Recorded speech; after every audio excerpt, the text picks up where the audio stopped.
how many Whoppers do you sell a year? Somewhere in the neighborhood of 20 million Whoppers, just with our franchise. Just you.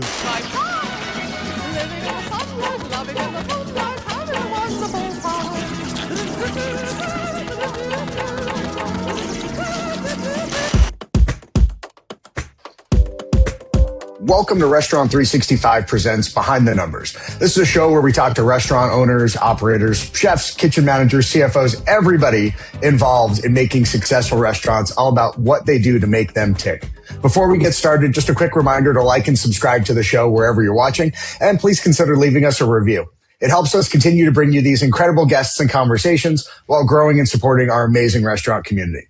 And with that, I'm your host, Rich Sweeney. And I'm Mark Cohen, and we're here with Gary Thomas. And this one is a long time coming, folks. Gary is Vice President of Operations Support for GPS Hospitality, one of the nation's largest Burger King franchisees with more than 400 locations. Gary, we've been after you for almost 2 years, and we're so excited you're here today. This partnership has been just so, between our companies, has been so strong. And go ahead, tell us a little bit about yourself and GPS. Sure, happy to, Mark and Rich. So I guess if I go all the way back, the one story I like to tell, when I was a kid, my dad used to say that someday you're going to be a sandwich taster when you grow up, you know? So, hey, like a lot of us Ambitious. in the restaurant business, you know, when I was 16, I started working in restaurants, and, you know, I thought I was going to be a chef. At some point, working nights, weekends, holidays, you sort of realize, you know, maybe I should get into management, right? So I worked in contract services for about 10 years, groups like Compass Group, and then switched over to QSR. I started off in QSR with Arby's, and believe it or not, there was a day I was sort of working in the test kitchen, and I'm thinking, you know what? My dad was right. I am tasting sandwiches today. You made it. I was with Arby's for about 10 years, and then our president of Arby's started a new franchise in Atlanta of Burger King. So I got the opportunity to join GPS Hospitality in 2012. We started with 42 Burger Kings here in Atlanta. And over the last, 12 for 13 years, we grew to 400.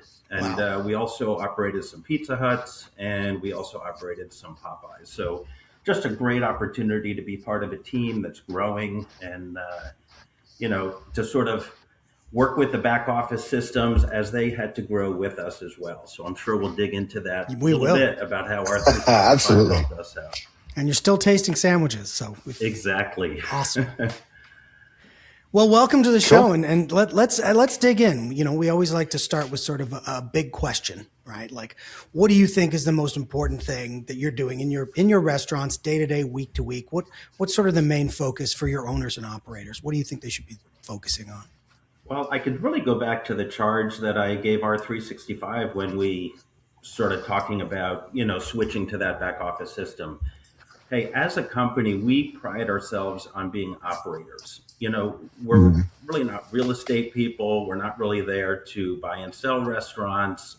We're there to run restaurants. And so the most important thing for us is the core systems that will make sure that we have an accurate forecast, that we can manage food and labor properly, and that we get the cash in the bank. So that's really what our focus is day-to-day solid operational systems. And the idea is that the systems have to work so that our teams could focus in on taking care of customers and taking care of their teams. Absolutely. And clearly it's working. How many restaurants do you have now? So we have just under 400 Burger Kings, and we have 16 Popeyes right now. Wow. And you've been all in on Restaurant 365 for how long now? I know this partnership's been going for multiple years. Yeah, we actually, we were dating for quite a while, Mark. We were. So, the honeymoon's over. Let's go. Well, we could not risk going backwards for those core functions, right? We had to make sure that forecasting, the food system, the labor system was at parity or better with our current systems. Plus, we knew we were going to get the benefit of, a more modern platform and a lot more innovation. Right. So what we did is we actually ran Restaurant 365 side by side behind the scenes with our existing back of house platform for many, many months. And so the stores didn't even know that it was running behind the scenes. So we were able to look at forecasting. We could look at what the labor model looked like. We could run food variances. We could run reports to get a level of confidence that, yes, everything was going to sort of match what we were looking for. Once we had that level of confidence, then we did a pilot like most people do. Yep. And that's when you really start learning things, right?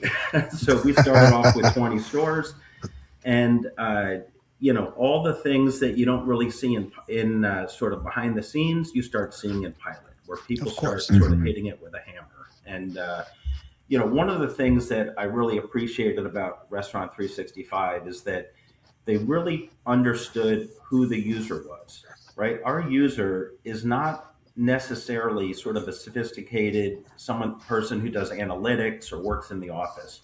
It's sort of a shift manager, at 1 a.m. on a Sunday night.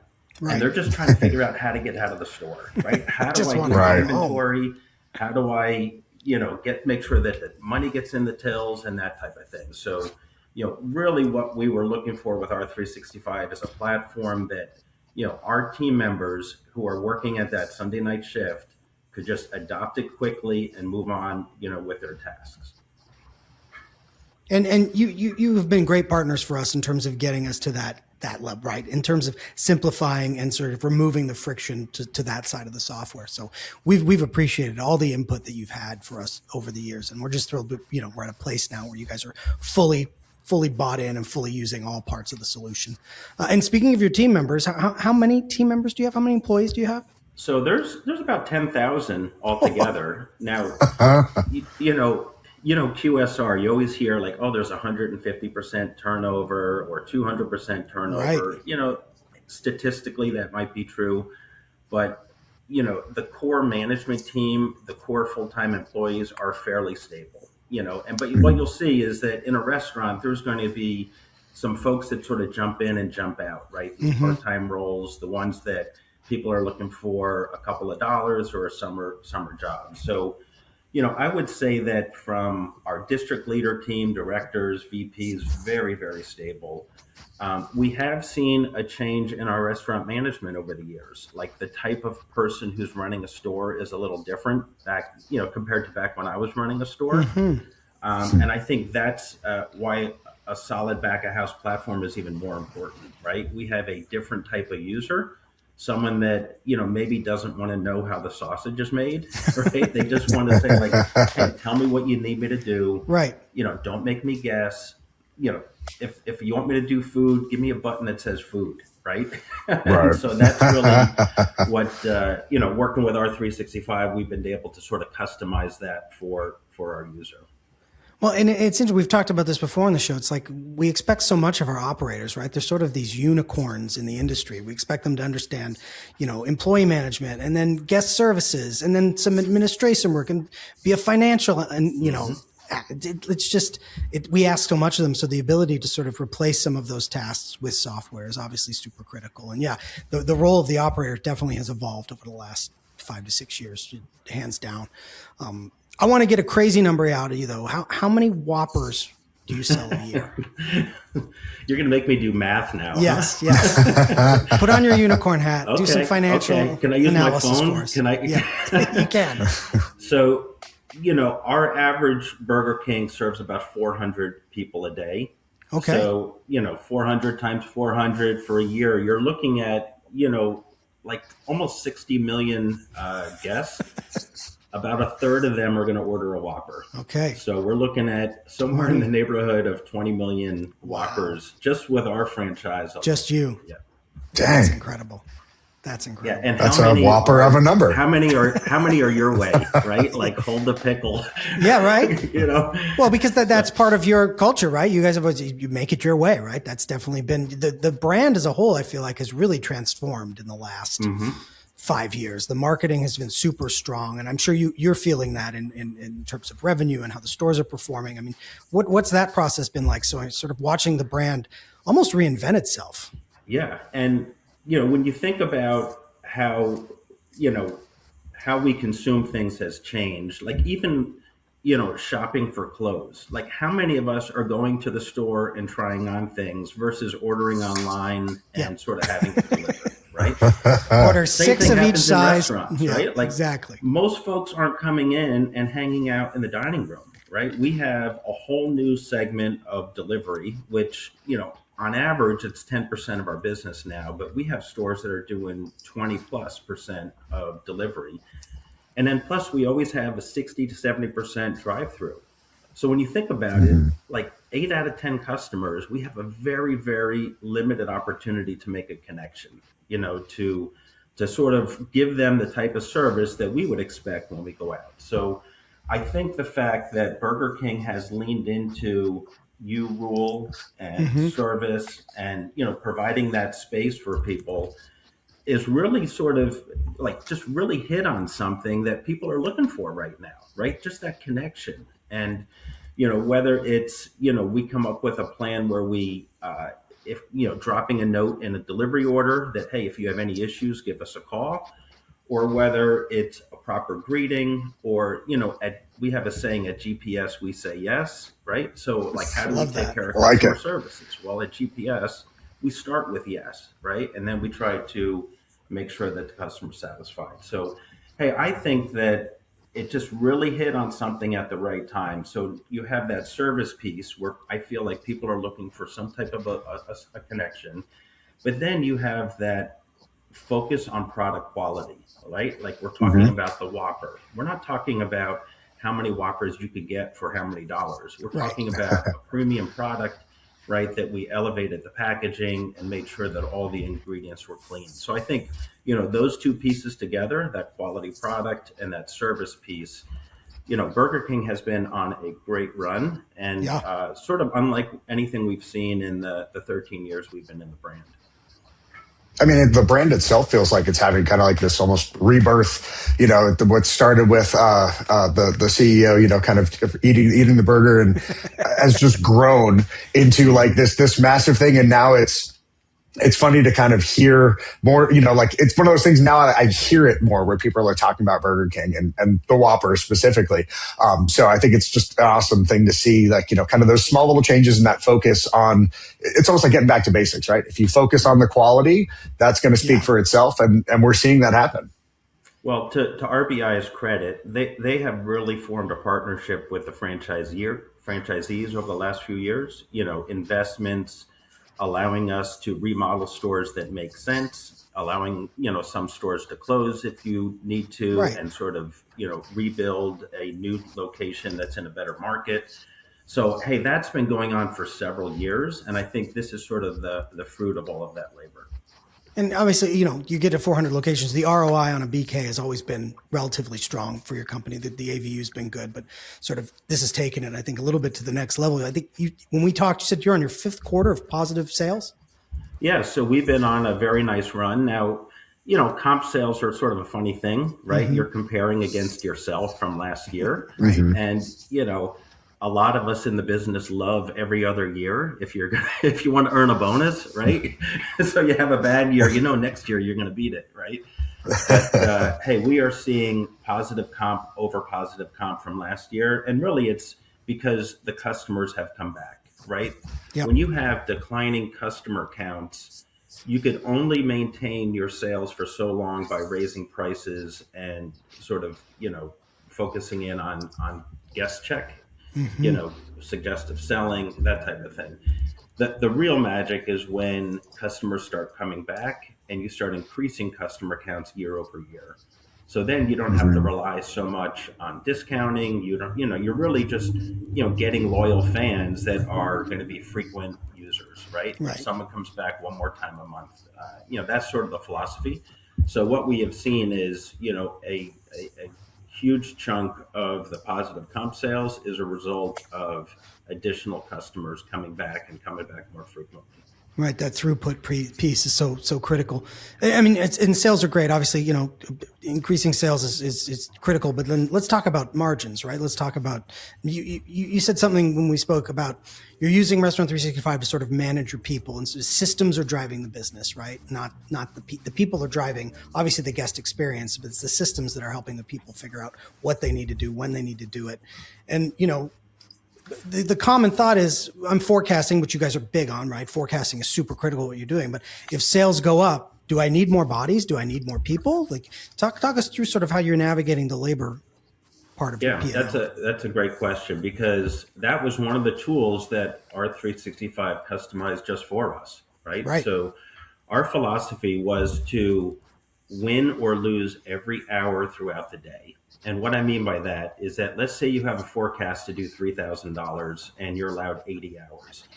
Well, at the end of the day, if you said, hey, I did my 3,000 and I worked my 80 hours, what if you were shorthanded at lunch, right? What if you were shorthanded at dinner and you used all that extra labor at late night, right? So to us, that has never worked.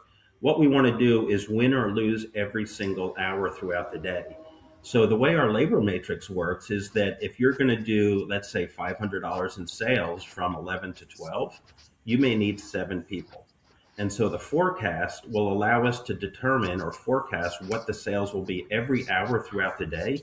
And not only every hour, we break it down to 15-minute increments inside of that hour. So if I know that I'm going to forecast a $500 hour, I need to schedule 7 people so that I'm ready for the business. Now, if I end up doing more than that, I need to start thinking through as a manager that, hey, I bet the parking lot's probably dirty. We probably have to slice more tomatoes, right? Now, if I don't do the $500, I'm already managing that hour thinking that, hey, does someone need to go on break, right? Have I overproduced something that I need to, readjust for the next hour? So, hey, winning or losing every hour throughout the day. And so for us, an 18-hour day is really like 18 shifts, right. stacked side by side. And so we keep track of that in all the data. We know how many times we were shorthanded for lunch or dinner, and we readjust the next day to make sure that we're ready for that business. Absolutely. I love that. You mentioned something. Yeah, I love the idea of, kind of always winning or losing, right? Just to kind of have it there. And then you had mentioned something else when we talked before too about, even you said it earlier, your dynamic has changed for your staff. You went from, a lot of part-time employees to now it seems like more full-time folks. I guess kind of what does that look like for the business as well? Because I know you mentioned cross-training, but how is that, kind of having an impact? Yeah, I mean, I may say that we tripped into this a little bit as a company, but hey, our model had been to really staff up during peak sales periods. And in fact, a lot of times we'd want to be +1 from whatever our labor would call for, right? Like we want to be ready to have that record hour. Well, post-COVID, nobody wanted to work 15 or 20 hours a week. Part-timers were, very unlikely to stay long-term. So, sort of through that transition, we ended up with fewer team members, but they were all working full-time hours. Well, what happened is that they all became super productive, right? They became cross-trained. They were motivated because this was now a paycheck that they could afford to live on. Obviously, wages have increased over the years. And so now, an hour that maybe in the past we would think of having 9 people, we're doing with 7, right? So partly it has to do with the fact that our people are more highly skilled and they're more productive, but also the sales channels have changed, right? Like that delivery component was new. So, we don't have to take an order. We don't have to have a conversation in that situation. The order just pops up and we execute it. We know when they're coming and we can have it ready. So the business model has changed a little as well to take a little pressure off of the staffing. And that's a great call out. And I don't think a lot of people, you're forecasting down to the 15-minute, but then it also sounds like you're addressing revenue streams on top of that, right? Like to your point, it takes less effort to execute a delivery order than it would an in-store or a drive-through order. It's a different sort of labor ask, right? Production's the same, but the execution of getting the order into the person's hands is different. Yeah, and we really see that at late night. We have continued to extend hours and, the dining rooms are typically closed, right? So we're drive-through or delivery, and we're seeing significant late night delivery sales. Very, very, much less stressful on our teams when they could just sort of execute and deliver.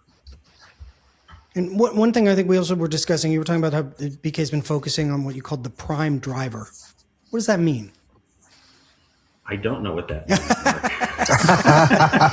Well, it might have come up because we were talking about beef costs. So, obviously okay. there's been some So- decision, there's been some waves about beef costs going up, and we were wondering if you're feeling that at all. Yeah, beef cost has been a pressure. I mean, if there was something that was trying to pop this balloon of high sales, it Right. would be the commodity cost. We feel that over the last couple of years, I feel, that labor costs have stabilized. But, honestly, between tariffs, between the importing of beef, which Burger King does import some beef, the cost of beef is at an all-time high right now. Yeah. The size of the herd in the U.S. is an all-time low right now. So this is not something that we sort of work our way out of easily. And I know there's other factors such as droughts making the cost of feed higher and so on and so forth. But, just to give you an example, a quarter pound Whopper, the food cost of just that patty has gone from, in the 80 cents range up to over $1 now. So that is a significant hit to our GP. And don't forget, we're selling 20 million of them. Right. Yeah. So, hey, sometimes you could do a little pricing to do that. But again, we don't want to turn away these additional customers that we're seeing. So Right. we're very, very careful about pricing. And what we're trying to do is provide that sort of overall value. So the value would be sort of the quality of the product, plus the service, plus the clean environment, and then, hey, what you're paying for it seems to make sense. Well, and I think that speaks to sort of the bigger picture you brought to us originally when we first partnered with you. It's a typical restaurant user versus a QSR, and with the QSR space, it's very much there's a value proposition there that you have to be it's a fine line you have to walk. Like it's a trick. Nobody's going to pay $14 for a Whopper. Yeah, right. And hey, I worked at Arby's for 10 years, and at some point, customers were trained to buy a roast beef sandwich when it was 5 for $5. Right. So basically telling customers that guess what that roast beef sandwich is worth? It's worth $1, and I'll just wait you out until you come back for it.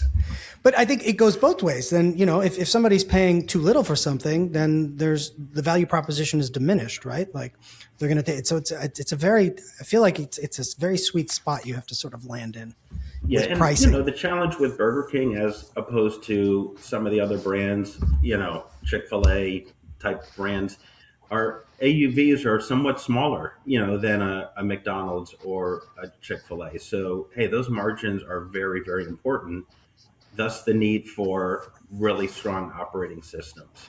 So not only, managing labor by the hour, food by the day, actual versus theoretical, running that daily, weekly for the period, but really just sort of understanding that every incremental dollar in sales over a specific break-even point, we need to flow a good chunk of that down to the bottom line. Right. We don't want to do all of that extra work, let's say for delivery, and make no extra profit. So, that's really what the tools are geared toward is sort of like, hey, let people understand where they are. And then, is there an insight of, how do I fix that?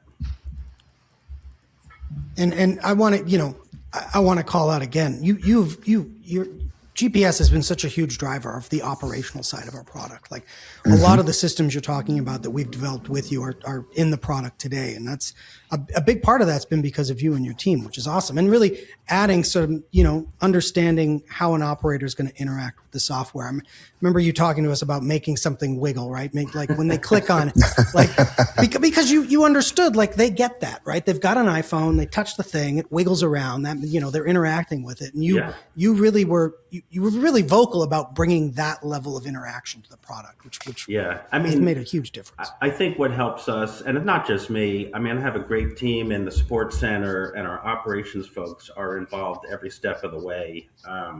yeah, it's a real collaboration.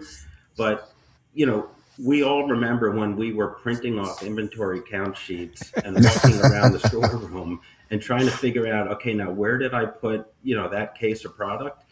Um, the ability to have it on an app and then, like you said, make it wiggle so I could drag and drop and rearrange it according to my storeroom. I mean, things like that, we may take for granted, but for someone who's trying to get out of there on a Sunday night, it's a big win. Absolutely. And it helps with the adoption, I think, too, right? Like if it's something that is familiar because I'm always using my phone, then it doesn't feel like something totally strange and foreign that I don't know, kind of how to use it. And when you guys rolled out, I know you kind of did the covert ops, kind of behind the scenes, and then you did the pilot. But then when you guys went ready to roll everything out, I mean, you rolled out some obscene number of locations quickly. How many was that? So, well, we rolled out like 380 in a month, but really, I'll you say that so nonchalantly, like it was just 380 in a month. It's fine. Doesn't everybody? Let me tell you a little quick story though about the, thinking about how people use their iPhone. So a couple of folks on your team who are, developing the product came out to spend some time with us, and we went out and visited restaurants. What they were shocked is that half the managers wanted to print everything. And they're like, how do I know it's saved if I don't print it? Like, no, the system saves it automatically, right? So, it's in the cloud. But I think that was part of the understanding is that, right, there's a certain population that wants to use the app, that wants to use the phone, but the product also has to work for, let's call them our old school managers, right? Mm-hmm. They want to use a desktop. They want to print it out. They want to see their inventory sheet. They want to enter it by hand. So, hey, we sort of had to solve for both of those scenarios. But hey, getting into the rollout. So, I think, first of all, there was a lot of support on the R365 side, right? Like we didn't want to move forward till we felt 100% confident that we were going to be at parity or better for forecasting, food, labor, cash. So obviously that required a good bit of development and customization, but also for the rollout, we sort of did it on our own. And mostly because we have done, let's say 14, 15 acquisitions over the years. So we were very adept at taking a new group of managers and moving them onto our platform. Right. And so the how we got adept is by making every mistake in the book, right? That sounds about right. Yeah. That's way to learn. So I just still remember our poor managers up in West Virginia. A lot of them are still with us now 12 years later. I think we put them in a room for like 8 hours and just beat them to a pulp about, how to do everything in the world. So, hey, that was the wrong way to roll out a back office system. So what we did with Restaurant 365 is that on the Friday before go live, we sent everybody their login. And we said, hey, by Monday morning, you need to log into Restaurant 365, and that is it, right? Monday morning, we had everyone on a Zoom call, and we taught everyone how to do a forecast. And we said, by 4 o'clock, your forecast has to be done. We had another Zoom at 4 o'clock. We reviewed everybody's forecast, and we taught them how to do a schedule, right? The next morning, we taught everyone how to place a food order. And so on. So we did about a half a dozen Zooms during the week. It worked because, first of all, it was very intuitive. Yep. Right. We weren't like totally changing everything. It's like, oh, I'm doing food the way I've always done food. I'm doing labor the way I've always done labor. But also, you can't teach someone about what they're about to do in a week or a month. Right. They need it hands-on and to be able to actually do it. Yeah. So what we would do is we would roll out the product piece by piece.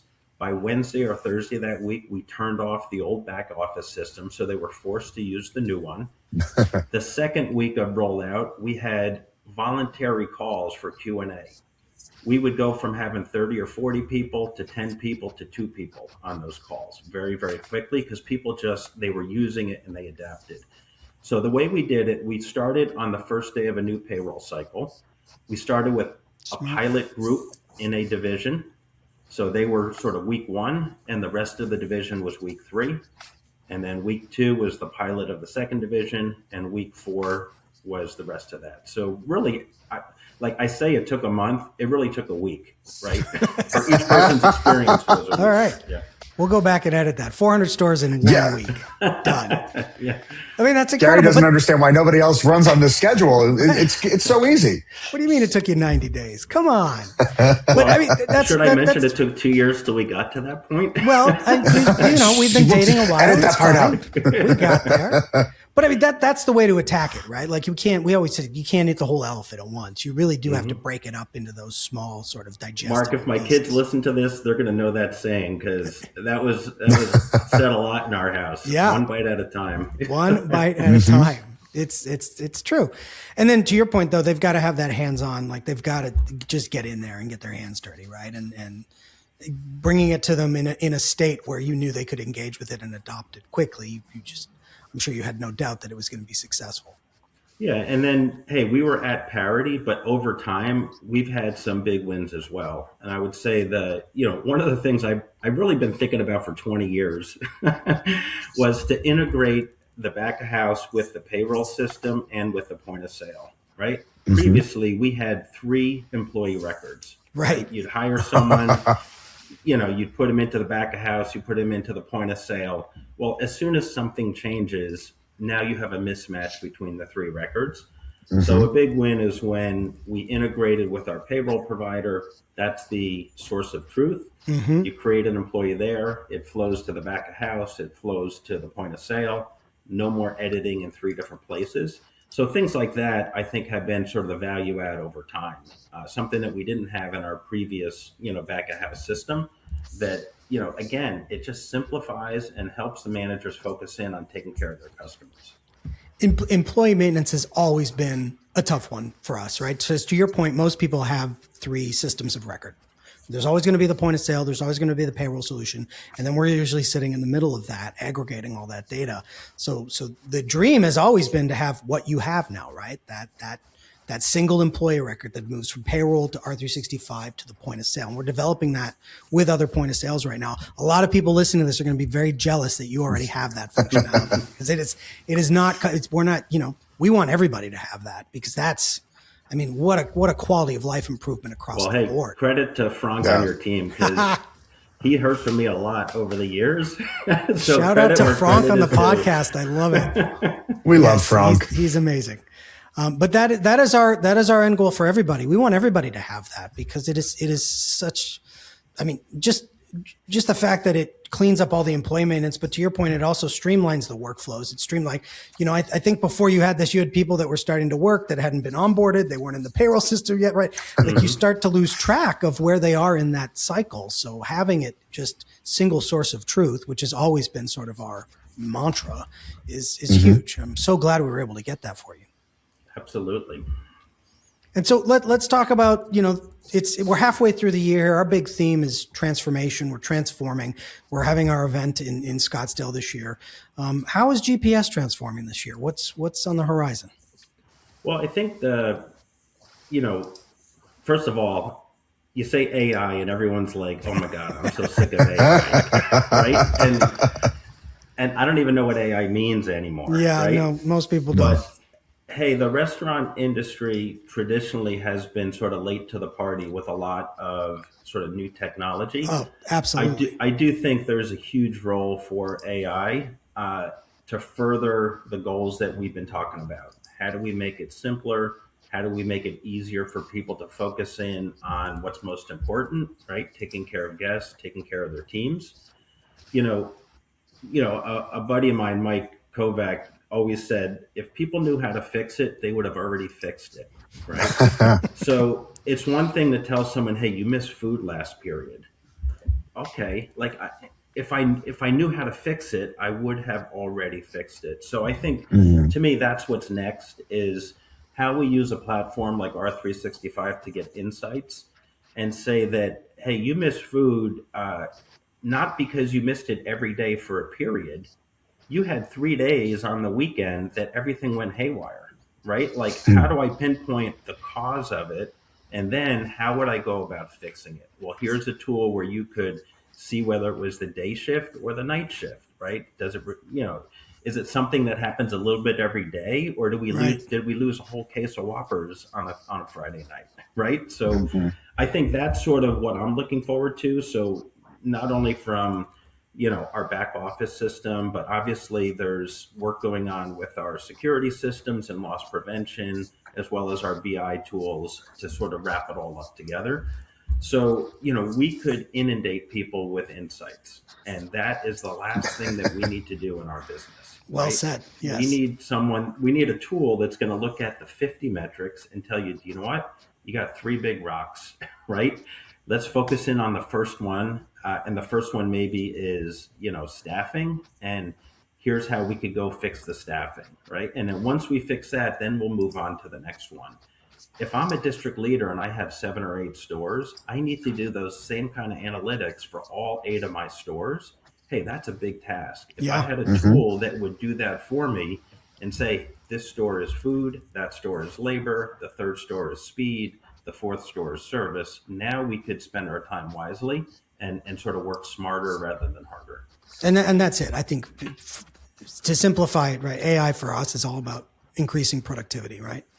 That's really what we're doing, and mining those data insights. But I think I keep saying, more output with less input is really the end goal here, right? Well, I want less output. You, I too many focused- KPIs. I Yeah, want well, focused you're not output. wrong there too, right? Like more data just doesn't mean better data, right? Like Drowning it in can be data. overwhelming. Yeah. Yeah. Hey, just even back when I was running a store 100 years ago, I mean, we would have P&L scrubs and meetings, and we sort of really learned every aspect about how to sort of use those tools. I would say that it's a lot harder for folks to learn that now Yeah. because, people have less time in position. And to your point, Mark, they are thrown like I have HR functions, I have marketing functions, Yeah. I have accounting functions. Mhm. They have all sorts of things that they need to learn. So it does take time and tenure till people really learn the ins and outs of analytics, right? And we're still going to need those people that understand that, right? Because AI doesn't get it right every time, as we've all learned. So you still need somebody that really understands the data at its fundamental core. But you're right; it's about reducing that friction. I think overall, whether it's software, whether it's AI, it's really about removing the friction for the operator and making sure they've got the tools they need to be productive and to perform, and then not force them to do a bunch of analysis. You just surface the data points they need to take action on, right? I always say if the data point isn't suggesting an action you should be taking, take it off the dashboard, take it off the report, right? It's not doing anything for you.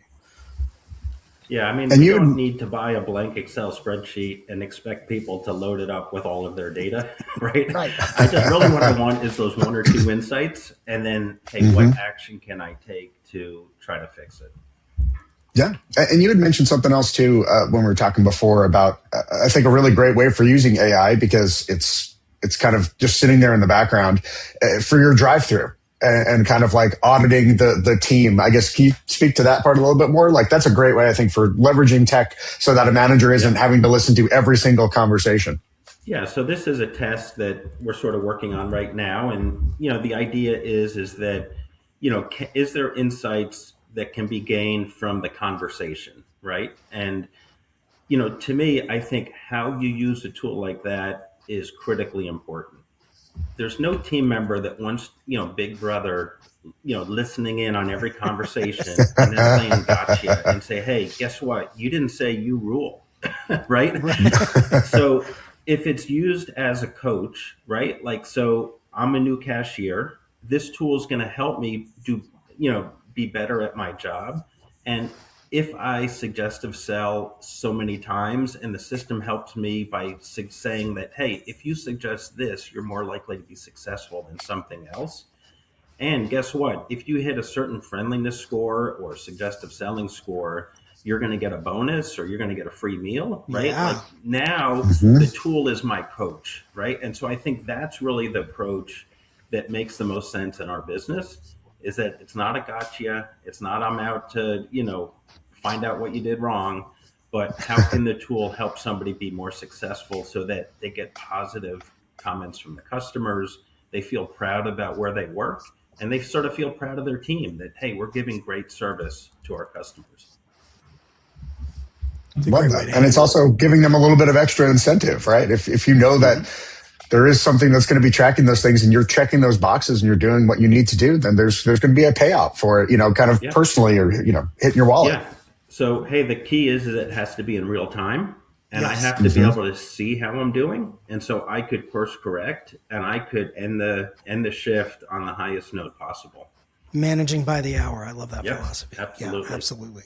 And you talked about the leadership in the company. The tenure's very strong, and sort of the staff we've been hiring have shifted, over the last few years. Well, I'm curious, what's harder, hiring great staff or keeping them?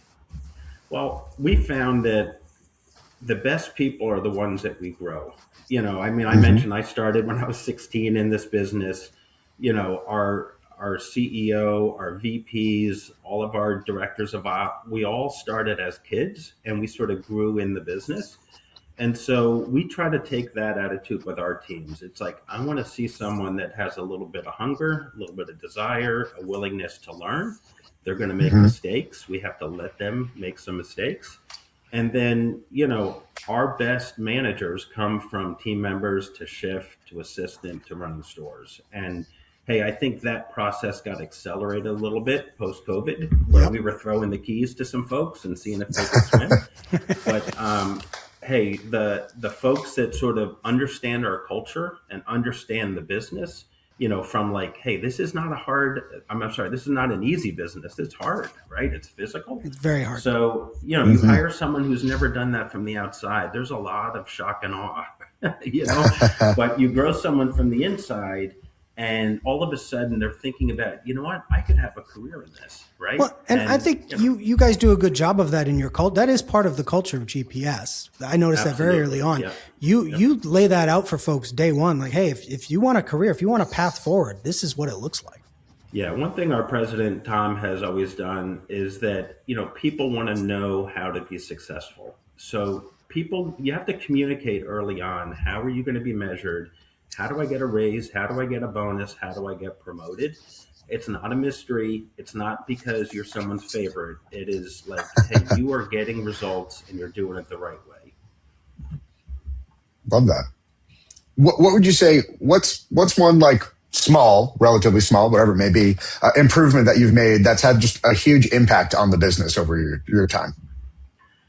Improvement from the training standpoint, would you say, or from technology, or Dealer's choice, just kind of something small that you guys changed or improved on that you've seen like it's compounded, made a bigger impact over time. Yeah, I think, it's interesting, but we started these annual meetings many years ago where we would bring our managers together, and it sort of sprouted into quarterly meetings that would happen regionally. I think it's really important for managers to get together as peers, right? Because on the normal day-to-day, you have a boss or two, you have sort of employees or subordinates.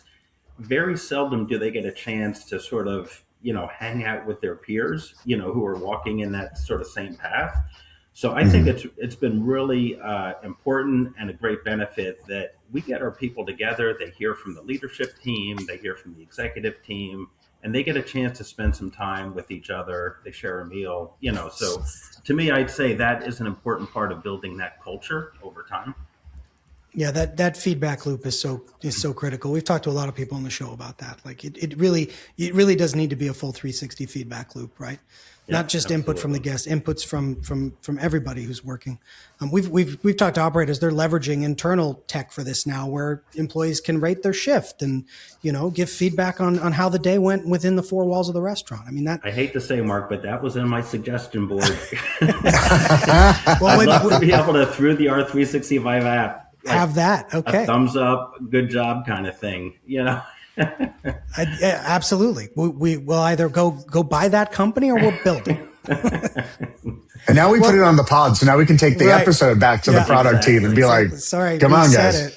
Now you have to do it. Because we're going to have it your way. Oh, there you go, Rich. I did it just for you.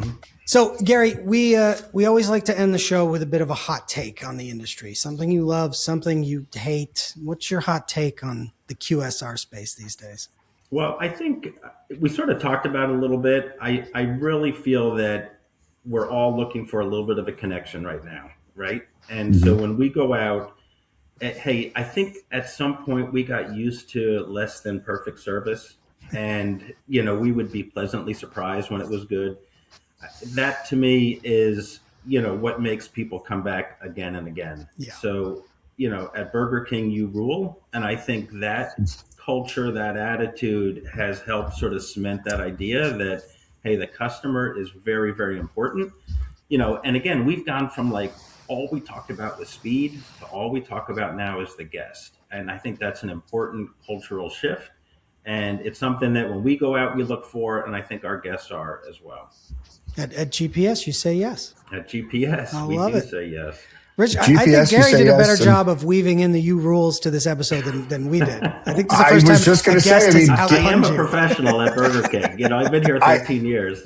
I've been trying so hard to not keep throwing in you rule and Whopper moments throughout the entire. I've just been like, no, don't do it. Bite And then the like tongue. my outro is going to be, Gary, you rule. Yeah. And we're so glad that you got to like join us today and for being a Whopper of an amazing partner with Restaurant 365 all these years. I mean, I was trying to, hold it in until the very end of the episode. Yeah, exactly. Yeah. Oh, I just compounding dad jokes, just as many as we can get in there. Awesome. Well, Gary, seriously though, thank you so much for joining us today, for being an incredible partner to Restaurant 365 over the years.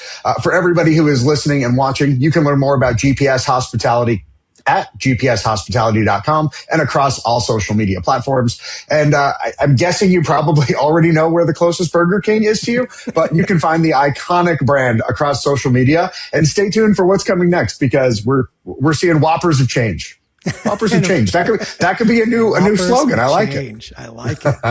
And of course, thank you for joining us today. We hope you have a great day, a great shift, a profitable Friday, wherever you are. Don't forget to like and subscribe to the show everywhere. It's no small ask, but we really appreciate it. You can find us on YouTube, Spotify, Apple Podcasts, wherever you listen. You can also follow us across all the socials, LinkedIn, Instagram, Facebook, and you can always visit us at restaurant365.com. And Rich is right, Gary. You rule. Thanks for joining us today. All righty. Happy to do it. Thanks, guys.